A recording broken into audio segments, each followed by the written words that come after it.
안녕하세요, 카메라 여행입니다. 오늘은 제 채널 구독자 1만 명 돌파 기념 특집 프로그램을 마련했습니다. 죽기 전에 꼭 가봐야 할 여행지, 대자연의 선물, 캐나디안 로키를 소개합니다.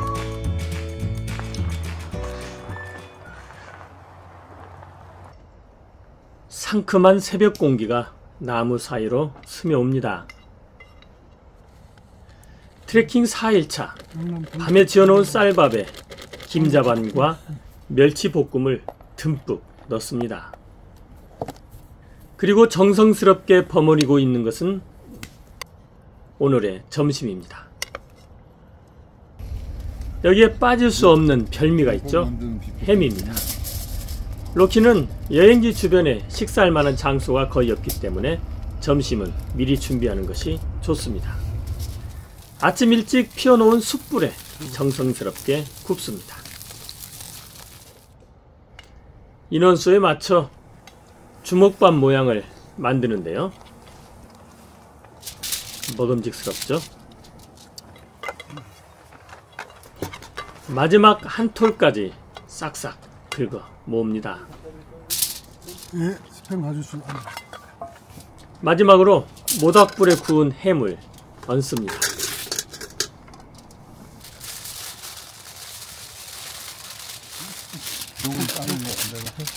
그리고 포장을 하면 맛있는 주먹밥이 만들어집니다. 참 쉽죠.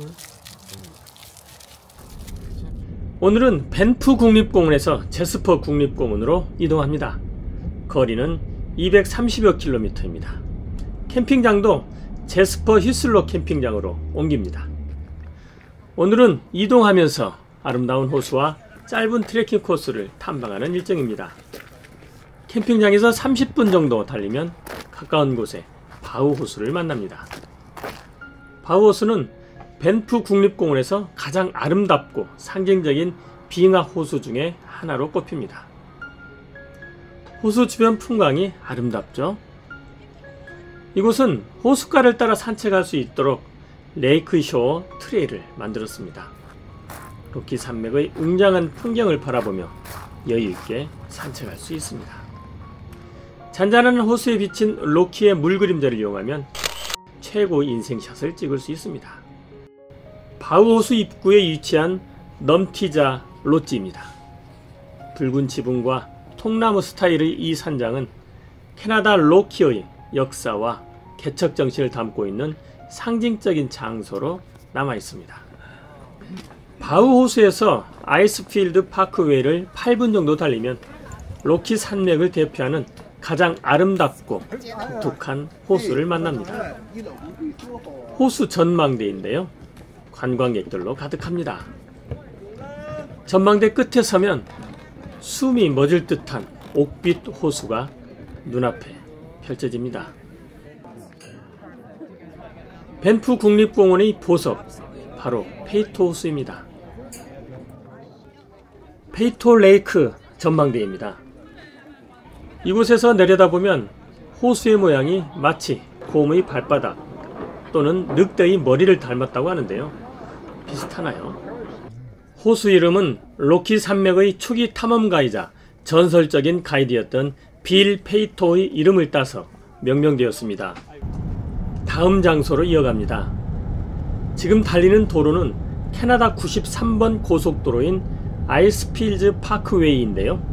밴프 국립공원과 제스퍼 국립공원을 잇는 핵심 도로이며 세계에서 가장 아름다운 드라이브 코스이기도 합니다. 아이스필드 파크웨이에 있는 파커리지 입구입니다. 먼저 안내판에 있는 트레일에 대한 설명을 들은 다음 천천히 출발했습니다. 파커리지는 밴프 국립공원과 제스퍼 국립공원의 경계 부근에 있는데요. 왕복 5.1km의 짧은 트레일만으로도 로키 최고의 빙하 전망을 만끽할 수 있습니다. 숲길을 먼저 걷습니다. 흙길로 잘 정비가 되어 있어 걷기에 편안합니다. 캐나다 로키 산맥 지역에는 고도가 높아 해발 2000에서 2200m 사이에 나무 한계선이 형성됩니다. 나무 한계선을 기준으로 위쪽으로는 정상적인 크기의 나무는 더 이상 자라지 못하고 관목이나 키가 작은 나무가 자라게 됩니다. 파컬 리치 출발점이 2000m 높이인데요. 이곳부터 15분 정도 올라가면 나무 한계선에 다다릅니다. 비교적 키가 작은 나무들이 자라고 있네요. 오르는 길은 2000m가 넘는 고산지대이기 때문에 빠르게 걸으면 숨이 차서 걷기가 힘듭니다. 천천히 호흡을 조절하며 걸어야 합니다. 길 주변으로는 나뭇잎에 단풍이 들기 시작했습니다. 물든 나뭇잎이 햇빛을 받아 아름다운 색감으로 빛나고 있습니다. 정상 가까이 오르니 주변 시야가 트여 사방으로 웅장한 산들이 나타나기 시작합니다. 대부분의 산들이 산 중턱에까지만 나무가 자라고 있습니다. 파컬 리치 정상에 도착했습니다.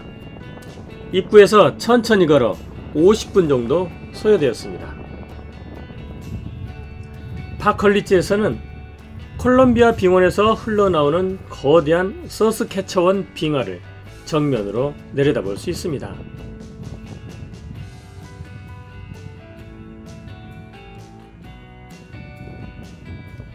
파컬 리치 정상에서 2분 정도 더 걸었는데요. 여긴가요? 서스캐처원 빙하가 한눈에 보이는 전망 좋은 장소에 도착했습니다. 서스캐처원 빙하입니다. 한국 사람들은 빙하의 모양이 한반도를 닮았다고 하는데요. 비슷하죠? 빙하 아래쪽에는 조그만 호수가 형성되어 있네요. 최고의 조망 지점에서 아침에 정성스럽게 준비한 햄 주먹밥으로 점심을 먹고 가기로 했습니다.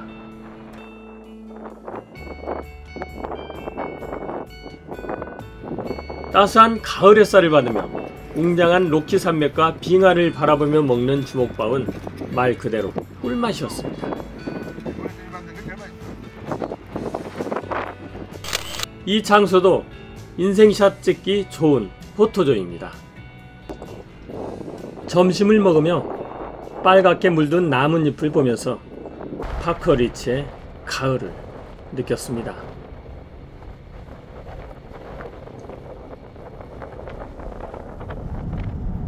다시 아이스필즈 파크웨이를 달립니다. 파컬 리치 주차장에서 자동차로 8분 정도 달리면 콜롬비아 아이스필드에 도착합니다. 이곳은 설상차로 빙하 위까지 올라가는 체험이 가능한데요. 저희 팀은 빙하만 보기로 했습니다. 빙하 형성 과정을 설명해 놓은 표지판을 지나 걷습니다. 연도를 나타내는 숫자가 나오는데요. 이는 빙하가 남아있었던 연도와 남아있었던 빙하의 위치를 표시해 놓은 곳입니다. 1982년까지는 이곳에도 빙하가 있었던 장소입니다. 앞쪽 표지판을 보았습니다. 이번에는 1992란 숫자가 적혀 있는데요. 10년 동안 빙하가 엄청 녹아 없어졌네요. 빙하 가까이 가보았습니다. 안타깝게도 이곳은 빙하가 있어야 할 자리인데 메마른 흙먼지만 날리고 있습니다. 울타리 바로 앞쪽에 연도 숫자가 있는데요. 2006년입니다. 빙하 녹는 속도가 급격히 빨라지는 듯 보입니다. 연도별 빙하 녹는 장소 표식을 보니 기후변화가 심각하게 느껴졌습니다. 빙하 아래쪽으로는 강이 형성될 정도로 많은 물이 흐르고 있는데요. 빙하 녹는 속도를 보는 것 같아 안타까웠습니다. 아이스필즈 파크웨이를 따라 다음 장소로 이동했습니다. 에스베스카 폭포인데요. 콜롬비아 빙원에서 녹아내린 물이 흐르는 에스베스카 강 상류에 있는 폭포입니다. 콜롬비아 빙원에서 자동차로 1시간 거리에 있습니다. 로키의 다른 폭포들에 비해 아주 높지는 않지만 엄청난 수량과 힘으로 보는 이를 압도하는 인상적인 폭포입니다. 폭포 주변으로 난간을 설치하여 폭포의 다양한 모습을 볼 수 있도록 했습니다. 물의 양이 엄청나죠?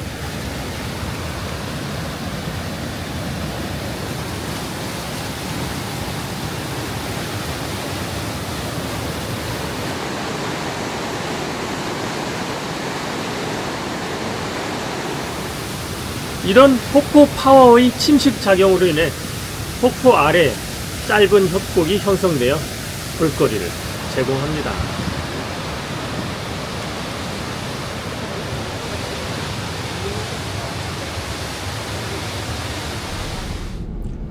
웅장한 폭포 소리의 여운을 안고 캠핑장으로 이동했습니다. 제스퍼 캠핑장까지는 30분 정도 가면 됩니다. 그런데 제스퍼에 가까워질수록 도로 주변의 나무가 모두 불에 탄 듯 까맣게 그을려 있습니다. 잠시 내려 주변을 살펴보았는데요. 접근 금지 표지판이 있습니다. 캐나다 로키 산맥에서 가장 큰 국립공원인 제스퍼 국립공원은 2024년 7월에 대규모 산불이 발생했는데요.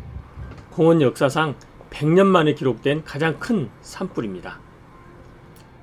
산불의 원인은 번개로 추정하고 있고요. 완전 진화까지는 3개월이 소요되었다고 합니다. 캐나다 공원관리국은 다양한 방법으로 산림 생태계 복원을 위해 노력하고 있는데요. 대규모 조림보다는 산불이 자연적인 과정임을 인정하고 시간이 걸리더라도 숲이 스스로 복원되도록 관리하고 있습니다. 1년이 조금 지난 시점인데요. 화렵수와 풀, 야생화가 새싹을 틔우며 자연의 위대한 재생 능력을 보이고 있습니다. 캠핑장으로 가기 전에 제스퍼 시내에 들렀습니다. 식품을 보충하기 위해서죠. 이번에는 싱싱한 연어도 구입했습니다.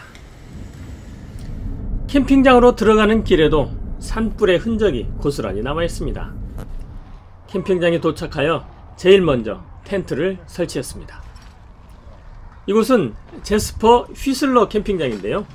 다행히 산불 피해가 적어 탐방객들에게 개방하고 있습니다. 텐트 설치를 마치고 시원한 제스퍼 맥주와 함께 달콤한 여유를 즐겼습니다. 해가 산 너머로 내려가기 시작할 무렵 저녁 식사를 위한 준비를 시작했는데요. 모닥불을 피우기 위해 장작을 적당한 크기로 쪼개는 작업을 했습니다. 오랜만에 도끼를 사용해 보았는데 생각보다 잘하는 것 같죠? 로키 산맥에 있는 캠핑장에는 기본적으로 화롯대가 있습니다. 모닥불을 피우면서 연어 요리도 함께 했는데요. 이번에는 캐나다산 싱싱한 연어로 준비했습니다. 팀원들은 각자 할 수 있는 일을 찾아 함께 준비했습니다. 오리지널 캐나다산 연어의 맛은 일품이었습니다. 비록 산불의 영향으로 숲이 우거진 루이스 캠핑장과는 다른 분위기였지만 새롭게 시작한다는 의미에서 알찬 시간이었습니다. 연어 맛을 보고 있는데 갑자기 엘크 무리가 캠핑장에 나타났습니다. 대형 산불 이후 한동안 자취를 감췄다고 하는데요. 캠핑장에 풀이 다시 자라면서 이처럼 반갑게 다시 돌아왔다고 합니다. 이렇게 가까운 곳에서 엘크를 보는 것은 처음이었는데요. 엘크는 이런 상황이 익숙한 듯 차분히 지나갑니다.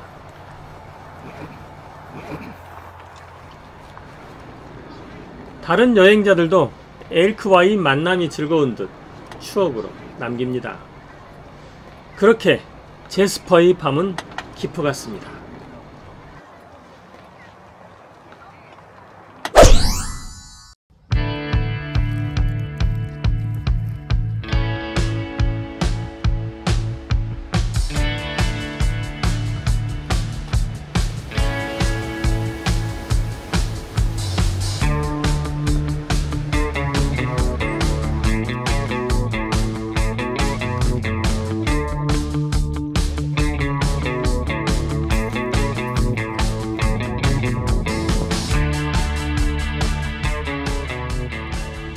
지금까지 제 영상이 좋으셨다면 구독, 좋아요, 알림 설정 부탁해요.